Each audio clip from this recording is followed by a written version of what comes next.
হয়, যোৱা ফেব্ৰুৱাৰী মাহৰ 20 তাৰিখে যিটো ঘটনা হৈছিলে নতুন বজাৰত ৰূপহীৰ, য'ত সন্মানীয় আমাৰ MP মহোদয়ৰ ওপৰত কিছু দুৰ্বৃত্তই আক্ৰমণ কৰিছিলে আৰু লগতে পুলিচ বাহিনীকো তেওঁলোকে আক্ৰমণ কৰিছিলে আৰু সেই কেছৰ তদন্ত আমি কৰি গ'লোঁ ইমান দিনে। আৰু তদন্তৰ ভিত্তিত আজি আমি দুজন মানুহ কৰায়ত্ব কৰোঁ। তেওঁ হ'ল বাছিৰুদ্দিন আৰু এজন হ'ল আব্দুল খালেক।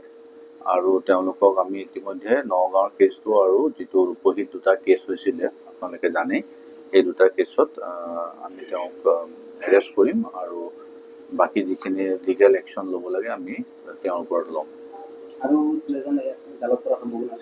আমি এতিয়ালৈকে এজন তেওঁ আমাক যিখিনি FIR-ত নাম দিছে, আমি এজনকৈ চালিজাৰি ফুটেজৰ লগত মিলাই চাই আছোঁ আৰু ইতিমধ্যে যিখিনি তথ্য পাইছে মই এতিয়া আপোনালোকৰ লগত শ্বেয়াৰ কৰিব নোৱাৰিম।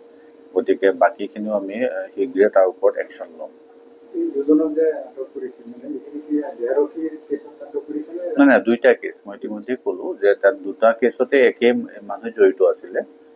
গতিকে এটা আমাৰ দেহৰক্ষীয়ে যদুমণি বৰাই দিছিলে, সেই কেছটোতো আমি এৰেষ্ট কৰা হৈছে, আৰু এটা অনাৰেবল MP ৰকিবুল হুছেইন ডাঙৰীয়াও দিছিলে, যিটো নগাঁও পুলিচ ষ্টেচনত ৰেজিষ্টাৰ হৈছে, কাৰণ তেখেতে তাতে দিছিলে। সেইটো কেছতো যিহেতু তেওঁ নেম একিউজ কৰি দিছিলে FIR-ত, গতিকে আমি তাতো তেওঁলোকক এৰেষ্ট কৰা হৈছে। নাই, এতিয়া নামটো বহুত কেইজনৰে দিছে। এতিয়া কোন ক'ত কেনেকে জড়িত হৈ আছে আমি তাৰে তদন্তটো চলাই আছোঁ আৰু ফুটেজৰ লগতো মিলাই চাবলগীয়া হৈছে বহুত কথা। গতিকে পৰৱৰ্তী সময়ত আপোনালোকক জনাম। না, হাৰাটো প্ৰশ্নই নুঠে। হাৰাটো এইটো আৰু কেতিয়াও হাৰি যোৱা কথা নাই। আৰু আমি যিখিনি তদন্ত চলি আছে, আমাৰ দুটাকে কেছ ৰুজু হৈছে আৰু তদন্তৰ পিছত যিখিনি আমি সঁচাকৈ জগৰীয়া পাম, আমি ডেফিনেটলি তেওঁলোকৰ ওপৰত একশ্যন। হয়, যোৱা ফেব্ৰুৱাৰী মাহৰ 20 তাৰিখে যিটো ঘটনা হৈছিলে নতুন বজাৰত ৰূপহীৰ, য'ত সন্মানীয় আমাৰ MP মহোদয়ৰ ওপৰত কিছু দুৰ্বৃত্তই আক্ৰমণ কৰিছিলে আৰু লগতে পুলিচ বাহিনীকো তেওঁলোকে আক্ৰমণ কৰিছিলে আৰু সেই কেছৰ তদন্ত আমি কৰি গ'লোঁ ইমান দিনে।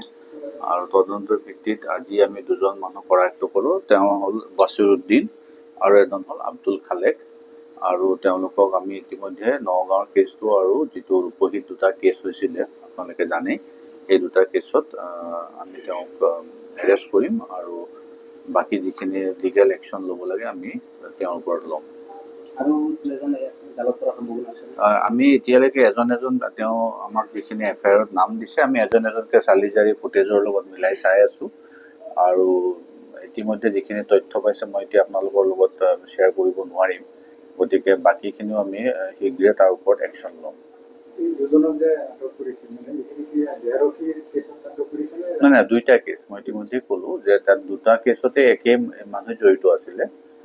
গতিকে এটা আমাৰ দেহৰক্ষীয়ে যদুমণি বৰাই দিছিলে, সেই কেছটোতো আমি এৰেষ্ট কৰা হৈছে, আৰু এটা অনাৰেবল MP ৰকিবুল হুছেইন ডাঙৰীয়াও দিছিলে, যিটো নগাঁও পুলিচ ষ্টেচনত ৰেজিষ্টাৰ হৈছে, কাৰণ তেখেতে তাতে দিছিলে। সেইটো কেছতো যিহেতু তেওঁ নেম একিউজ কৰি দিছিলে FIR-ত, গতিকে আমি তাতো তেওঁলোকক এৰেষ্ট কৰা হৈছে। নাই, এতিয়া নামটো বহুত কেইজনৰে দিছে। এতিয়া কোন ক'ত কেনেকে জড়িত হৈ আছে আমি তাৰে তদন্তটো চলাই আছোঁ আৰু ফুটেজৰ লগতো মিলাই চাবলগীয়া হৈছে বহুত কথা। গতিকে পৰৱৰ্তী সময়ত আপোনালোকক জনাম। না, হাৰাটো প্ৰশ্নই নুঠে। হাৰাটো এইটো আৰু কেতিয়াও হাৰি যোৱা কথা নাই। আৰু আমি যিখিনি তদন্ত চলি আছে, আমাৰ দুটাকে কেছ ৰুজু হৈছে আৰু তদন্তৰ পিছত যিখিনি আমি সঁচাকৈ জগৰীয়া পাম, আমি ডেফিনেটলি তেওঁলোকৰ ওপৰত একশ্যন।